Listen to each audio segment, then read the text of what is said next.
Well, friends, this is Chilean again coming to share with you some of the nuggets that I'm learning because I believe in I'm learning together and I'm growing together. There is a job title in the cybersecurity milieu that is called ethical hacker. Now, the first time I ever heard of that job title, I was like, hold on a second. Do you mean or did you say ethical hacker? I'm like, no way.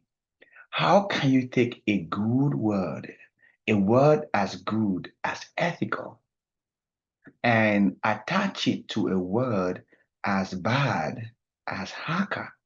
How do these two mix up together? Ethical, hacker. It didn't match.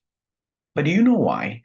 The reason why ethical hackers exist and why this job title of an ethical hacker came up is because you have a lot of unethical hackers out there. You have a lot of people there who are constantly trying to penetrate, companies, systems, trying to get into their databases, try to hack people's bank accounts and steal money from organization and ask for ransoms. And companies could not really understand how do these people get into our systems and they're stealing our information and stealing our money. So for them to be able to stand up to and stop these hackers out there, they realize they need to have somebody who has to study how to hack, somebody who needs to have the same amount of knowledge and skill that the hackers have, but this person's own motive is to help to prevent the company or to stop the hackers from hacking the company or to protect the company from those hackers.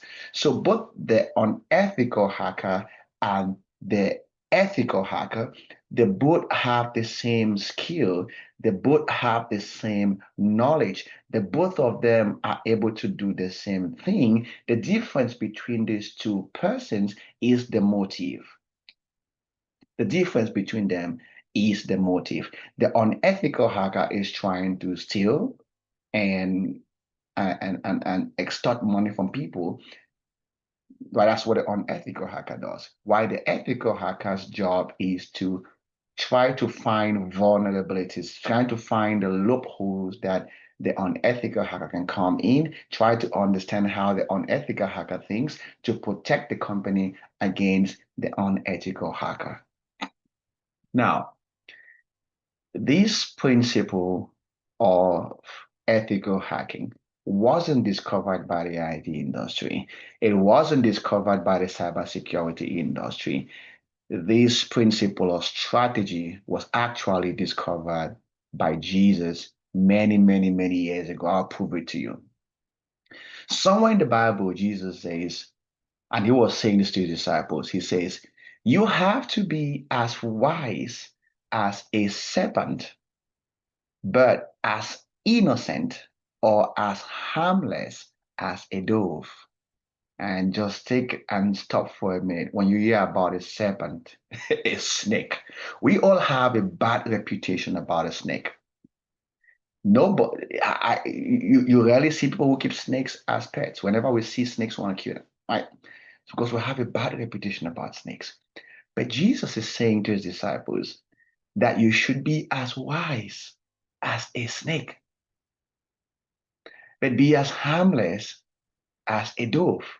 So Jesus is saying that I want you to push to study the wisdom of the snake. Understand how a snake operates.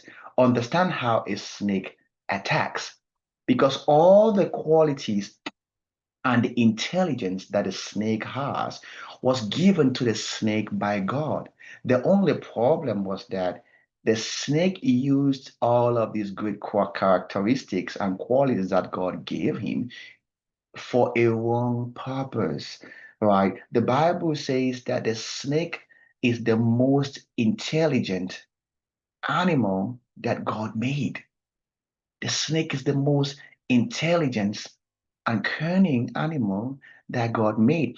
But God never ever gave these abilities to a snake so the snakes can use to prey on others. He gave these abilities to the snake so the snake could use it for uplifting purposes. Can you imagine the Garden of Eden that a snake was able to convince the woman to eat a fruit? God who made you had told you when you eat this fruit, you're going to die. But yet comes the snake who is not God. And this snake was able to convince the woman and even the man to eat something that they knew was going to kill them. It's like I come and market poison to you. You know very well that this thing is poisonous. And I market poison to you so well that you were willing to buy the poison for me and drink it. Not ignorantly. You are not ignorant. You know that if you drink this poison, you're going to die. But here I come because I have so much, I have a very rich marketing skills. I know how to convince, I have a very convincing tongue. I'm able to convince you so much to buy the poison from me and drink. That is a great skill. That is marketing skill.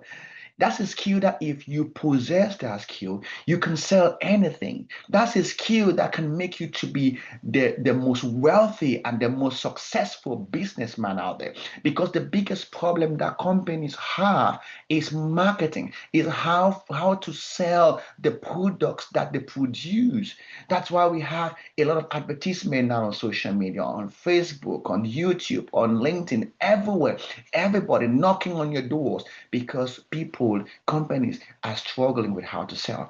But the serpent had that skill. So the skill wasn't bad and it isn't bad. It's what the skill is used for that made it bad. And so Jesus was telling his disciples that you have to be as wise as a serpent, but be as harmless as a dove. To think like a serpent. Get the wisdom of a serpent. Get the intelligence of a serpent. But here's what I don't want you to do. Do not use that wisdom and that intelligence to hurt other people, to harm other people, to inflict pains on other people. Use it to succeed in your vision, in your goals. And why did he tell them that? If you go read that scripture in the Bible, Jesus said, hey, come here, my disciples. I am sending you as sheep among wolves. So he was telling his disciples that, hey, I want you guys to look at the playing field. What do you see? There are wolves everywhere. And look at yourself. You are a sheep. So the terrain is already being set up for your disadvantage. The terrain is not set up to favor you. The terrain is set up already against you. And so if you must succeed in that terrain, in this terrain that you're going to get into, if you must succeed in the world, then you have to be wise. And one of the animals I want you to learn how to be wise from is a snake. You see, the world is not set up for anybody's success. You take your success. The world is not set up for anybody's success. That is the reason why you have fewer successful people. You have the number of unsuccessful people is higher than the number of successful people because the world is not set up for anybody's success. The world is set up against your success. So for you to succeed in this world, you have to take it by force. And you don't take it by force by being aggressive.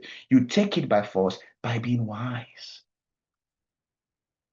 And if he says we should learn wisdom from the snake, it means that definitely some characteristics of the snake that we can learn from and that we can add on to our wisdom and operate with that.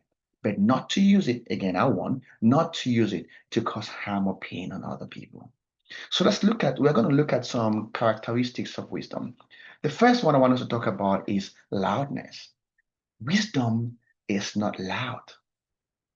Wisdom is not loud. Think about it.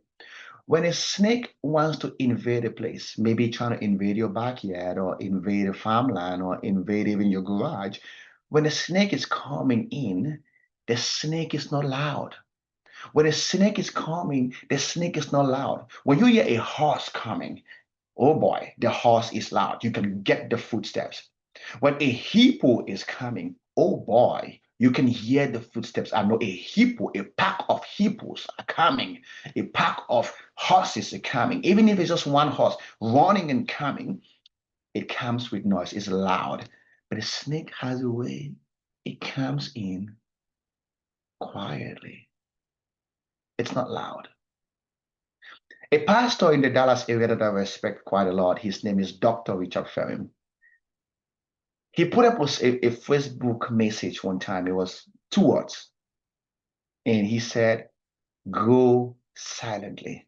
He put that up many years ago, but I still remember those words today. And those words really blessed me. He doesn't know about it. Go silently. Brethren, your growth doesn't have to be so loud. You can make very quiet progress. Wisdom is not loud. You don't have to be the loudest in the room. Your voice must not be the loudest. Everybody's hearing you. No. And we see this a lot. God might drop a business idea in you. God might drop a vision in you. And many people, when they get an idea or a vision like that, the next minute you see this on social media. It's on YouTube, it's on Facebook, it's on Instagram, it's on TikTok. You are so loud. Successful people, think about business people, when they conceive a business idea, they're quiet with it. They don't socialize the business idea out there because other people are going to steal your ideas and make money out of it. They sit down with that idea, they meditate upon that idea, they refine the idea, they grow the idea, they nurture the idea, and then they implement the idea. You only start knowing about the idea when the idea is making waves. Success announces itself. You don't announce success. You don't announce wisdom. That idea would announce itself. When it starts getting grounds and the success and everybody's talking about it, it announces itself. So success is not loud. Go quietly. The next thing about wisdom is not quick. Wisdom is also not slow. Wisdom is not too fast, and wisdom is not too slow. Wisdom identifies the right pace to move. Wisdom studies the terrain and understands the right pace to move so you can get to where you're trying to get to. Look at the snake. The snake doesn't always move at top speed. As a matter of fact, whenever you see a snake moving at top speed, it means it has been attacked. Until you attack a snake, that's when the snake will run at top speed because it's trying to flee for its life. But outside of that, a snake doesn't move at top speed. It moves at a gradual pace. It's not as slow as a tortoise or as a snail, but it's also not as fast as a lion. It finds the right pace that it moves at. I've traveled across America. I've gone to like Maryland, and I realized that there are some stores, grocery stores, I see in Maryland, and I don't see them in Dallas. And I asked myself a question: is it that there is no market for these grocery stores in Dallas? Probably there is, but the company yet doesn't think that it's the right time for them to get to the Dallas market. The policy studying the Dallas and the Texas market, and at some point they would grow. They have the desire to grow and across the entire country, but they are taking that growth at a gradual pace. They have identified the right pace for them to grow, and they are keeping it at that pace. They are not too fast and they are not too slow. So wisdom identifies the right pace to move. It is not too quick. The next thing about wisdom is that wisdom knows when to act. A snake knows when to strike its prey. A snake might walk into a place and identifies its prey, but it will not be quick to strike the prey. It takes some time to study the environment. Do we have many of these other preys around? It studies its environment, looks for cracks and looks for crevices. And he understands that when I strike my prey is most likely to react back at me, to counter-attack me. So it surveys the environment and says, okay, when I strike my prey and my prey is reacting against me, where do I go into hide? So it's not very, it knows exactly, when to attack. It's not it's not it doesn't delay. If it delays too much before it strikes, then the prey might go away. And if it strikes too early also, it might miss the target. So it's watching and understands the right time to attack. There are some businesses that made a lot of their money during the COVID because they understand that the COVID period was the most favorable period for their business. And so they came forth just at the right time and they made a fortune for their business. You might have been working on the foundation of your business and doing all of that form of stuff, nurturing your business, but you need to understand the right time to launch into the market. You don't want to launch late, and you don't also want to launch early. You need to know the right time to act. Wisdom knows the right time to act. The next thing is that wisdom is not always very obvious. It's not always very obvious. As a matter of fact, wisdom looks like foolishness at first sight until the result comes forth and proves that that was actually wisdom and not foolishness. Think about King Solomon. One time, two prostitutes came to King Solomon and was like, "Hey, King Solomon, they were arguing over a baby and say it's my baby. No, this one says my baby. They came together with a live baby and a dead baby." And these two women were arguing in front of King Solomon. This one says, "The live baby is mine. The live baby is mine." They were like, King Solomon said, "Okay, here's what I'm gonna do. Get me a knife. We're gonna divide this baby in the middle, and I'll give half to you and half to you." At first sight, everybody was in the audience who heard King Solomon say that. Get a knife, let's separate the baby. I'm sure everybody was criticizing King Solomon. What kind of a king is this? What kind of a decision is that? How can you say we should get the baby? That's absolutely a wrong decision. This is the wrong king we have. We need to impeach this king and get a new king. It didn't look like wisdom. Everybody could criticize him. But after they watched the two women's reactions, and they see how King Solomon was able to identify that this baby is this woman's baby and not this baby, and how he came forth with his judgment. Then everybody was like, wow, this is a very wise king. But in the forefront, at first sight, it didn't look like wisdom. But when the results came out, it sure proved that it was wisdom. You could be on a job that doesn't pay you so well.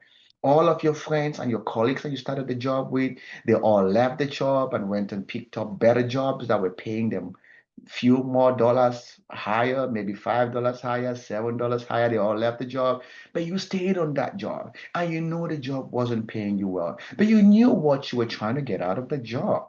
Probably you were going to school and you know this job is paying 100% of your tuition, or you saw the good prospects in that company and you were able to see what you could become in this company after 7 years, after 10 years. And so you stayed on that job. And after quite a while, after so many years, your friends who had left the company and they knew you were there to see what you had made out of the company and what you had grown in that company to become. And were like, oh my, this guy was a wise guy all this while.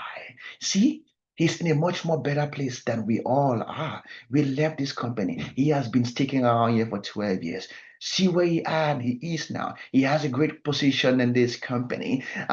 He's well paid and the job is so secured. And look at us. But initially, you're staying on a job that was giving you a meager payment, a meager salary, didn't look like wisdom. But the results later on proved that it was wisdom. You could be serving somebody, and maybe there are five of you serving, that person, and you are the person that gets to do all the jobs that nobody wants to do.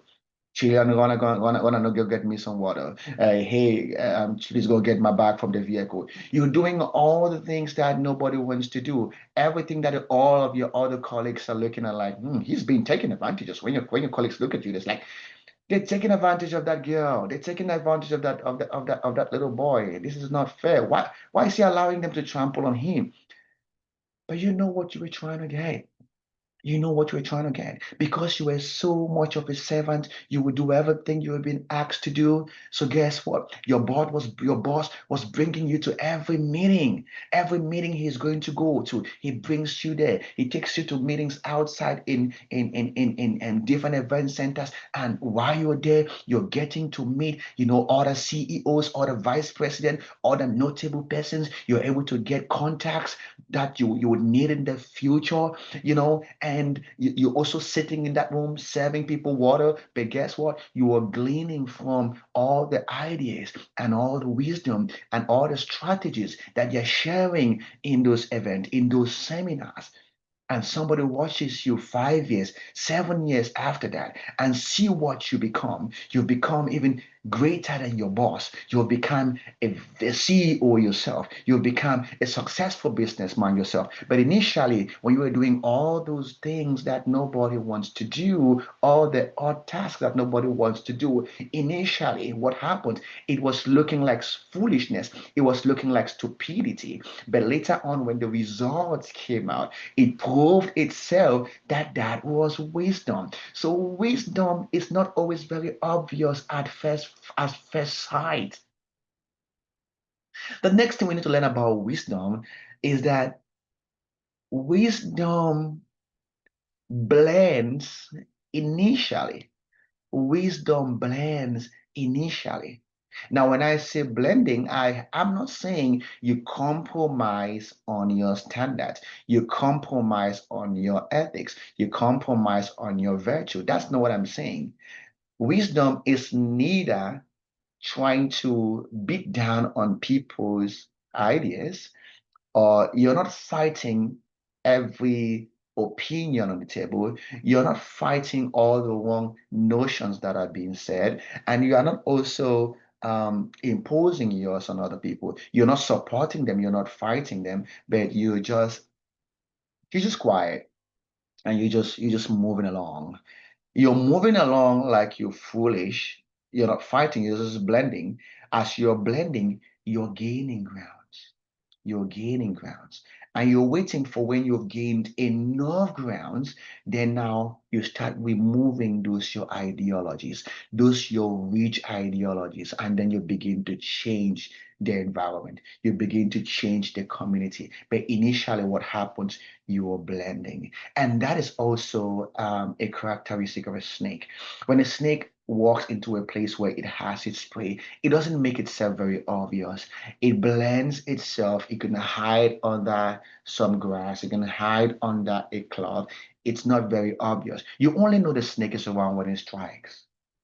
All the while, the snake has been there, but it blends somehow, and you don't know it. You only know it when it strikes. It's gradually gaining grounds. It's gradually laying its eggs. It's gradually having much more kids in that area. And before you know it, there's a pack of snakes in there. But when it was gaining grounds, it was blending. And this is a challenge that I think that a lot of us in the Christian milieu will face. You don't have so many born again Christians at top positions in countries, at top positions of the government. You don't have many born again Christians as presidents, as vice presidents. You don't see a lot of born again Christians in the Senate, in the House of Assembly. We don't see because we don't know how to blend initially.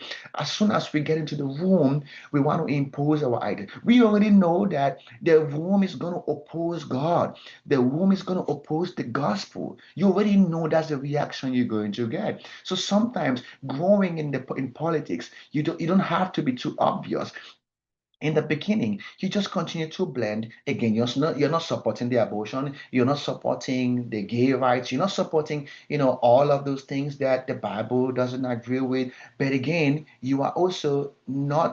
you're not supporting them, and you're not funding them, and you're gaining grounds. And before you know it, you've grown to a position in leadership so high up there. And then at that time, now that you are at that point of influence, now you begin to bring out those Christian values, and you begin to infest your peers, and you begin to infest the citizens of the country. And then those who don't like your ideology, that's when my fellow senators or fellow politicians will start being like, how did this guy get here? How did we let this guy get here? How did we not see this guy coming to this position? And he has been a Christian all this while. Guess what? You blended initially. But initially, when you were blending, guess what's going to happen? You're going to face a lot of criticisms from other Christians.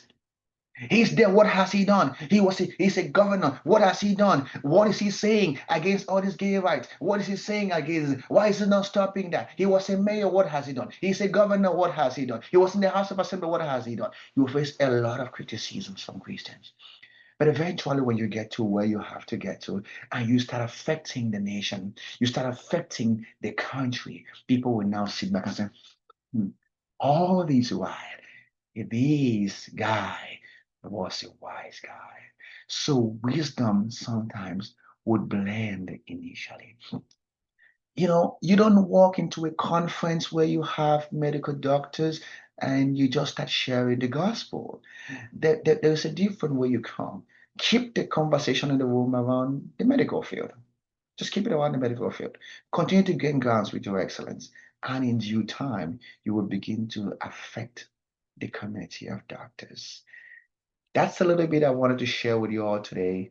Again, I don't come to you like somebody who has achieved great success. I'm pursuing success myself. By the grace of God, I've achieved some success. And also I've achieved a lot of failures, right? But guess what? We all continue to strive to succeed. And as I'm learning these things in my journey, I thought it's wise for me to share these things with you all. Let's learn together. Let's grow together. Let's see what works, and let's see what doesn't work. I hope this was helpful. Thank you, and see you in the next one.